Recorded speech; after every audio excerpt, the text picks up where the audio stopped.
नमस्कार शेतकरी मित्रांनो, कृषी कल्याण युट्यूब चॅनल मध्ये सर्व शेतकरी बांधवांचं हार्दिक स्वागत आहे। तर मित्रांनो, राज्यातील जिल्ह्यातील शेतकरी बांधवांसाठी अत्यंत आनंदाची बातमी आहे, कारण की राज्याचे कृषी मंत्री दत्तात्रय भरणे यांनी स्पष्टपणे शेतकऱ्यांना आनंदाची बातमी दिलेली आहे। दसऱ्यापूर्वी अतिवृष्टी नुकसान भरपाईचे पैसे शेतकऱ्यांच्या बँक खात्यामध्ये जमा होणार अशी माहिती कृषी मंत्र्यांनी दिलेली आहे। परंतु मित्रांनो, आता हे पैसे जे आहेत नुकसान भरपाईचे दसऱ्यापूर्वी कोणकोणत्या जिल्ह्यातील शेतकऱ्यांच्या बँक खात्यामध्ये जमा होणार, त्या जिल्ह्यातील किती शेतकरी पात्र आहेत, त्या जिल्ह्यासाठी एकूण किती कोटी रुपये निधी मंजूर झालेला आहे आणि एकंदरीत हेक्टरी किती रुपये शेतकऱ्यांच्या बँक खात्यामध्ये जमा होणार आणि हे पैसे दसऱ्यापूर्वी शेतकऱ्यांच्या बँक खात्यात जमा होण्याकरिता शेतकऱ्यांना कोणतं काम करावं लागणार, या सगळ्या प्रश्नाची उत्तरं आपण देण्याचा प्रयत्न करणार आहोत। तर नमस्कार, मी ज्ञानेश्वर सवणकर स्वागत करतो कृषी कल्याण युट्यूब चॅनल मध्ये। सर्वांना एकच विनंती आहे, व्हिडिओ शेवटपर्यंत पहा, जेणेकरून हे अतिवृष्टी नुकसान भरपाईचा अपडेट कळेल आणि दसऱ्यापूर्वी कोणत्या जिल्ह्यात पैसे जमा होणार, तुमच्या जिल्ह्यात होणार का, याची माहिती मी तुम्हाला देणार आहे। राज्यातल्या सगळ्या जिल्ह्याची यादी मी तुम्हाला या ठिकाणी वाचून दाखवण्याचा प्रयत्न करणार आहे। तर मित्रांनो, याच्यामध्ये पहिला जिल्हा आहे नांदेड। मित्रांनो, नांदेड जिल्ह्यातील शेतकरी बांधवांसाठी अत्यंत आनंदाची बातमी आहे। नांदेड जिल्ह्यामध्ये दसऱ्यापूर्वी शेतकऱ्यांच्या बँक खात्यामध्ये अतिवृष्टी नुकसान भरपाईचे पैसे जमा होणार आहेत। याच्यामध्ये पहिला जिल्हा नांदेड आणि नांदेड जिल्ह्यातील 7,74,313 शेतकऱ्यांना 553,48,62,00,000 रुपयाची अतिवृष्टी नुकसान भरपाई राज्य शासनाच्या माध्यमातून मंजूर झालेली आहे। एक महत्त्वाचा जी.आर. सरकारने निर्गमित करून नांदेड जिल्ह्यातील 7,74,313 शेतकऱ्यांना 553,48,62,00,000 रुपयाची नुकसान भरपाई मंजूर केलेली आहे।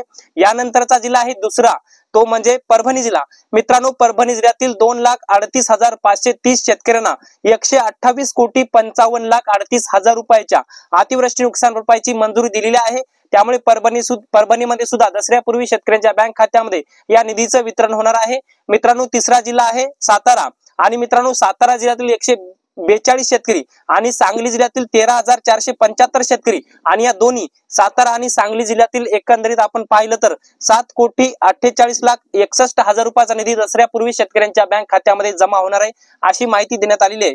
मित्रांनो, पाचवा जिल्हा आहे धाराशिव। मित्रांनो, धाराशिव जिल्ह्यातील 266 शेतकऱ्यांना 22 लाख रुपये, कोल्हापूर जिल्ह्यातील 868 शेतकऱ्यांना 59,94,000 रुपये, सांगली जिल्ह्यातील 161 शेतकऱ्यांना 7 लाख रुपये आणि याचबरोबर पुढचे काही जिल्हे ज्याच्यामध्ये अकोला, बुलढाणा, वाशिम या तिन्ही जिल्ह्यातील 10,407 शेतकऱ्यांना 10,52,00,000 रुपयाचा निधी हा दसऱ्यापूर्वी शेतकऱ्यांच्या बँक खात्यामध्ये जमा होणार आहे। यानंतर मित्रांनो, आपण पाहिलं तर नागपूर, वर्धा आणि चंद्रपूर या तिन्ही जिल्ह्यातील साधारणतः 24,841 शेतकऱ्यांना 13,56,59,000 रुपयाचा निधी मंजूर झालेला आहे आणि हा निधी दसऱ्यापूर्वी शेतकऱ्यांच्या बँक खात्यामध्ये जमा होणार आहे। मित्रांनो, यानंतर आपण पाहतोय हिंगोली जिल्ह्यातील 395 शेतकऱ्यांना 18 लाख रुपये, सोलापूर जिल्ह्यातील 659 शेतकऱ्यांना सोलापूर जिल्ह्यातील जवळपास 59,110 शेतकरी आणि या शेतकऱ्यांना सुद्धा निधी मंजूर झालेला आहे। यानंतर आपण पाहतोय रायगड, रत्नागिरी आणि सिंधुदुर्ग या रायगड, रत्नागिरी आणि सिंधुदुर्ग या तिन्ही जिल्ह्यातील 1,875 शेतकऱ्यांना 37,40,000 रुपयाचा निधी मंजूर झालेला आहे। आणि हे जे काही मित्रांनो पहिले जे काही 17 जिल्हे पहिल्यांदा जे प्रस्ताव गेले होते, म्हणजे या 17 जिल्ह्याचे पहिल्यांदा प्रस्ताव गेले होते, त्या प्रस्तावानुसार ही भरपाई शासनाने मंजूर झालेली आहे। पहिल्या टप्प्यात गेलेल्या प्रस्तावानुसार ही नुकसान भरपाई राज्य सरकारने मंजूर केलेली आहे।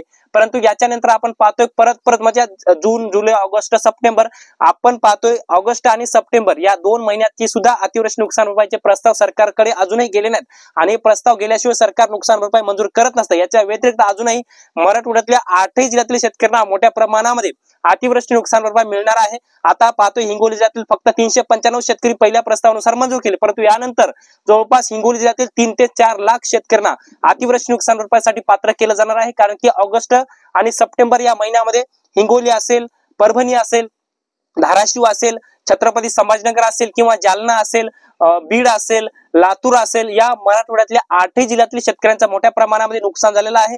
याच्या व्यतिरिक्त बुलढाणा, वाशिम, अमरावती, याचबरोबर गडचिरोली असेल, नागपूर असेल, वर्धा असेल, सोलापूर असेल, याचबरोबर अहिल्यानगर जिल्हा असेल, याचबरोबर यवतमाळ जिल्हा असेल, या सगळ्या जिल्ह्याचे दुसरे जे प्रस्ताव आहेत, मोठे मोठे प्रस्ताव ते प्रस्ताव अद्यापही सरकारकडे गेले नाही, त्याचे पंचनाम्याचे काम सुरू आहे अशी माहिती कृषी विभागाने स्पष्ट केलेली आहे। आणि हे जोपर्यंत पंचनामे सरकारकडे जात नाहीत तोपर्यंत सरकार अतिवृष्टी नुकसान भरपाई मंजूर करत नाही। परंतु एकंदरीत आपण पाहतोय, एकंदरीत राज्यातल्या सगळ्या जिल्ह्यासाठी आपण पाहतोय 4000 कोटीपेक्षा जास्तची नुकसान भरपाई राज्य सरकार मंजूर करण्याच्या तयारीमध्ये आहे। म्हणजे सरकारला तेवढे निधी लागू शकतो। परंतु जे काही जून जुलै किंवा जून जुलैचे जे काही प्रस्ताव गेले होते किंवा ऑगस्टचे काही प्रस्ताव ज्या जिल्ह्यांचे प्रस्ताव अगोदर गेले होते ते सगळे प्रस्ताव मंजूर झाले आहेत। परंतु याच्यामध्ये सर्वात जास्त नुकसान भरपाईसाठी पात्र झालेला जिल्हा तो म्हणजे नांदेड जिल्हा।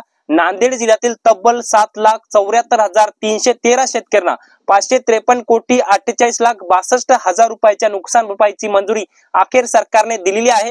आता यानंतर ह्या सगळ्या जे काही 17 जिल्ह्यातील जवळपास 11 लाख शेतकऱ्यांना आपण पाहतोय मोठ्या प्रमाणामध्ये जवळपास 700 कोटीपेक्षा जास्त निधी मंजूर करण्यात आलेला आहे।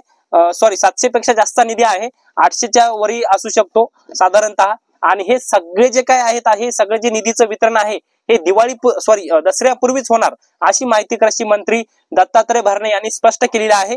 आणि इतर जिल्ह्याचे आता जसे जसे पंचनामे जे काही प्रस्ताव सरकारकडे जातील ते प्रस्ताव गेल्यावर सरकार आता एका एकाने ते GR माध्यमातून मंजूर करेल। परंतु सध्या या 17 जिल्ह्यातील जवळपास शेतकऱ्यांना हा निधी मंजूर झालेला आहे।